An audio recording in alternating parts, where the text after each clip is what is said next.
Right, let's get straight into it after that. A 2-2 away at Bournemouth, and a game I think we really should have won.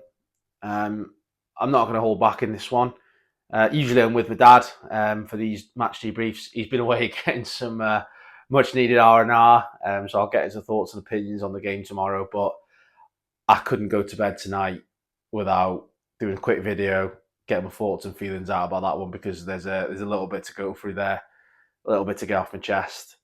I'm normally really positive, but the team selection I've been saying for a while now has been getting to me a little bit.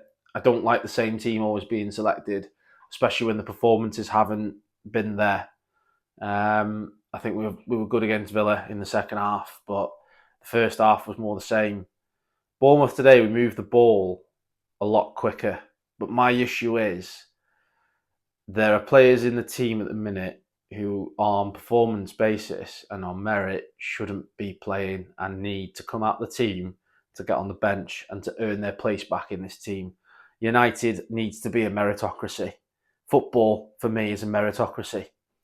And I was going to do a preview for this game. And in that preview, I was going to talk about two players in particular that, for me at the minute, are frustrating me. And they look bang out of form. They looked a little bit dejected in their own performances.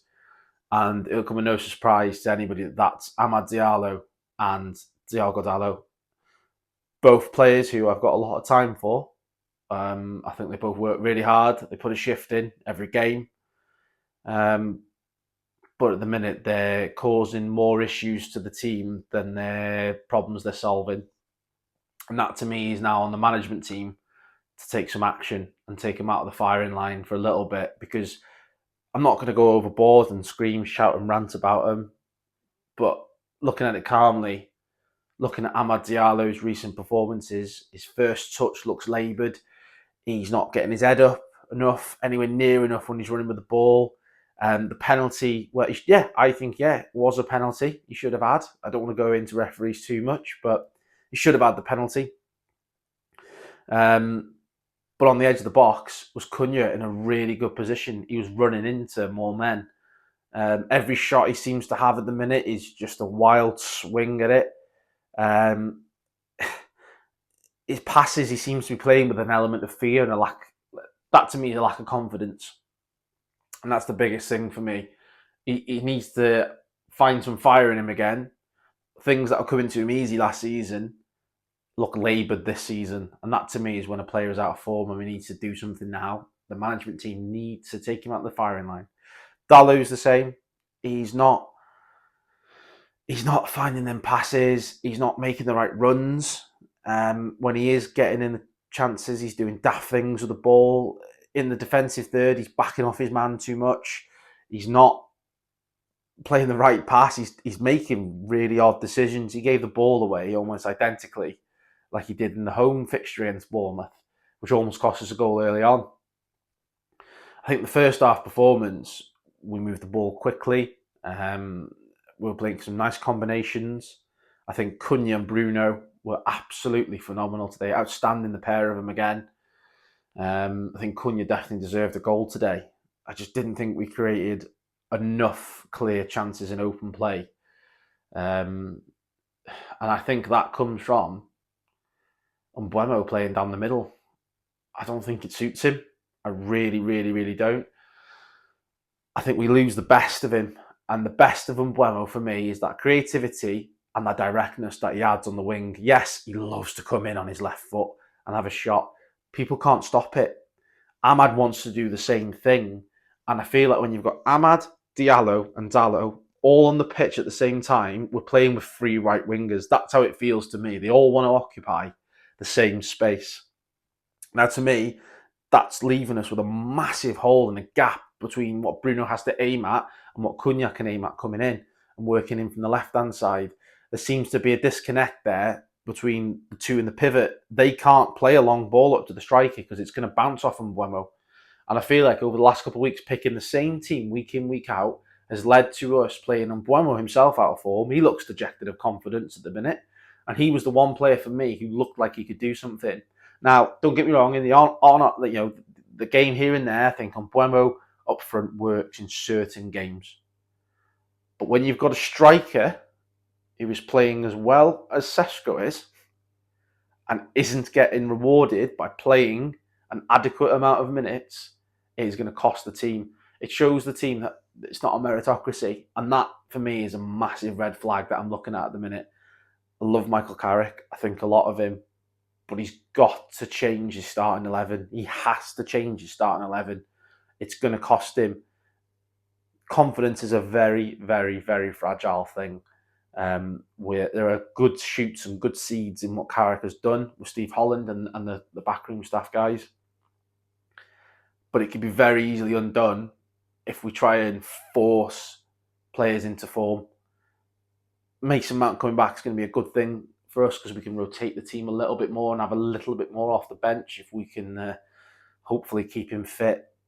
But yeah, that draw feels like a loss. It's frustrating, very, very frustrating for me and for a lot of you Reds. And I want to know your thoughts on it because I'm not happy here. I'm raging if if you can tell. I'm trying to keep it in a little bit better. Yeah, Sasko's got to start. It's a no-brainer for me. You can't have a striker who's in that type of form and that hungry. And we're whipping balls into the box, and there's nobody to get on the end of them. I just cannot, for the life of me, understand it. Where that Bournemouth are a team that wanted to get in our grill today. They wanted to go man for man, and there was going to be space. There was going to be space getting behind. And Cunha and Bruno were finding it at times, but there was no middleman. And Bueno just wasn't making the runs. He wasn't finding the right balls. Sometimes it would have been perfect for a 6'5" Slovenian to bring it down and play off. And that would have been the game plan for me. It has to change in the next game. It really, really does. I like Ahmad. Last season, I think he was, alongside Bruno, our most important player. They were fantastic. I think he's had moments in this season, but I think it's been a slog. And it's getting frustrating, really frustrating to watch it now. Dallo, again, he's been very, very, very inconsistent this season, making silly mistakes, carelessness and sloppiness in the passing, and that needs to stop. Needs to get Mazraoui. I know he's been ill this week. Carrick said in this press conference, we need to get back to what we do best. Positives of the game, I thought Cunha was just sensational to watch. I love his close control. He's magical to watch gliding across the turf. What he brings to the team is that dynamism, that maverick style of play that Bruno has as well. And I think when we won that penalty, the 10 minutes after that, the spell of play that them two had together, Bruno and Cunha, was just, it was mouth-watering, wasn't it? It was unbelievable to watch. I think even people who hate United would actually half enjoy watching them. Look like two lads on the playground, just with their mates enjoying themselves. We just never capitalise, and that, for me, would have been the point to bring Sesko on and go and nail it if Carrick was hell-bent on not starting him. Kobbie Mainoo, defensively was a little bit better at times today. A few gaps in the middle between him and Casa, who didn't have his best performance. And that's down to our midfield options at the minute. We're relying on him every game, and unfortunately, he can't deliver every game because he's coming towards his mid-30s. And that's the ups and downs we're going to have for Casemiro. And that's something we're going to have to live with for now, but I think he's been sensational second half of the season. I think he's really, really improved the team, so I'm not going to have a go at him today. Kobbie Mainoo, I think he's put a lot of muscle on in the last 18 months. He just seems very laboured getting around the pitch for me at times. It's good off the press. It's good in tight situations. Just, I think he could do with just lightening a little bit, maybe taking a little bit off the legs, start progressing the ball forward.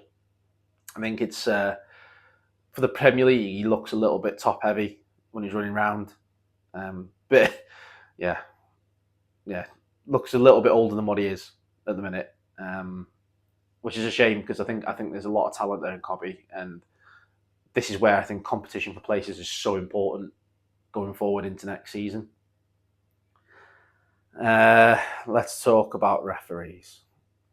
Don't want to be one of those fans that talks about the referee, and I'll keep it brief. But how can you give one and not the other? The Cunha one is banged to rights and he's pulled him back clearly. I don't think a Bournemouth fan would argue with that one. Nailed on penalty. Great, happy days. Fair enough. Good spot, ref. The Ahmad one is soft. He's gone down lightly, but there are arms on him and there is a slight pull. Okay, he's not giving it. Fine. That's the precedent you're setting. That's fine. The Maguire one is less contact and he's given that. Now, if you're going to give one, you have to give the other. The inconsistency is embarrassing from the referee. It's embarrassing. I don't understand. He has to explain how one is a penalty and one isn't. Same amount of force used. One, all right, is a clear goal scoring opportunity. I can live with the red card because that's the precedent he set. But he has to give the Ahmad one at the same time. You can't give one and not the other. They are the same incident in a slightly different position. It's just laughable. And unfortunately, British refereeing has got to that standard where I don't know whether it's a safety net of VAR or a reliance on VAR. But I have no idea how the referee can look at them two situations and give a different decision. It's just, it makes no sense to me. It really, really doesn't.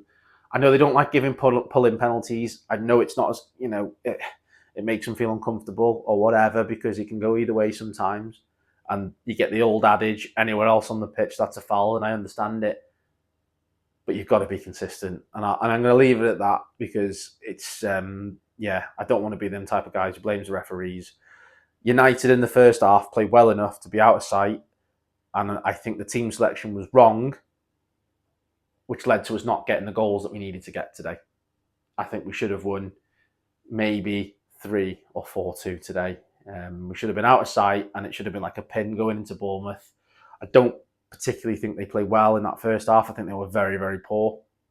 I don't think their pressing was very good. They got themselves into the game,